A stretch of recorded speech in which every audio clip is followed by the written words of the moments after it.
सी बात है। तो अब जो आदमी 75 का हो गया, उसने खुद अपनी लंबी उम्र की तैयारी ही नहीं करी, और जब उसने कोई तैयारी खुद नहीं करी है तो उसका परिवार या उसके समाज उनको कैसे तैयारी, वो कैसे तैयारी करेंगे? तो आपका ये कहने का मतलब है कि पहले तो शायद वो 60 साल तक जीता तो बहुत बड़ी बात थी, तो जब तक वो कमा रहा था वो जी रहा था, अब वो 80 साल तक जी रहा है। तो इसके जो परिणाम है वो भी इकोनॉमिक एंगल मुझे समझाइए। इसके इकोनॉमिक एंगल बहुत भयावह है। आज हिंदुस्तान में 60 साल की उम्र में आपने एक आदमी को रिटायर कर दिया।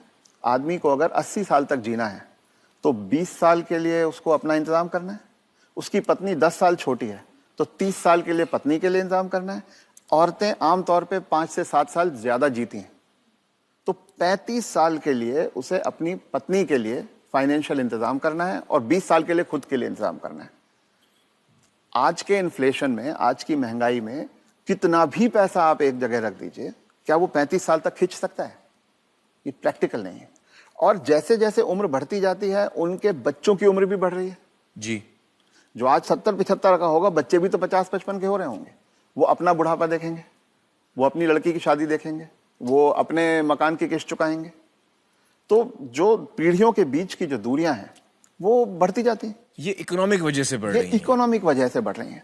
तो अब वो जो कॉन्सेप्ट है कि 60 साल की उम्र में हम रिटायर हो जाएं, उससे बाहर निकलना होगा। जब तक शरीर साथ देता है काम करते रहना है और 2 पैसे कमाते रहना है जी। कुछ करके किसी तरह से अपनी आर्थिक स्वतंत्रता को कायम रखना चाहिए, जितने ज्यादा से ज्यादा समय तक हम रख सकते हैं। अपने आप को वोकल रखना भी बहुत ज्यादा जरूरी है।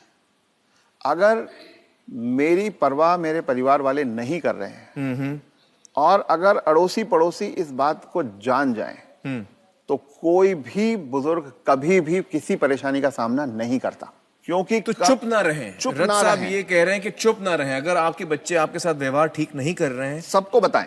तो आप सबको बताएं। जी। रथ साहब, बहुत सारे जो बुजुर्ग हैं हमारे समाज में, उन पे प्रेशर आता है बच्चों की तरफ से कि आपकी जो जायदाद है या जो घर है या जो प्रॉपर्टी है, जो कुछ भी आपके पास है, वो आप हमारे नाम कर दें। इस पे आप कुछ टिप्पणी देना चाहेंगे?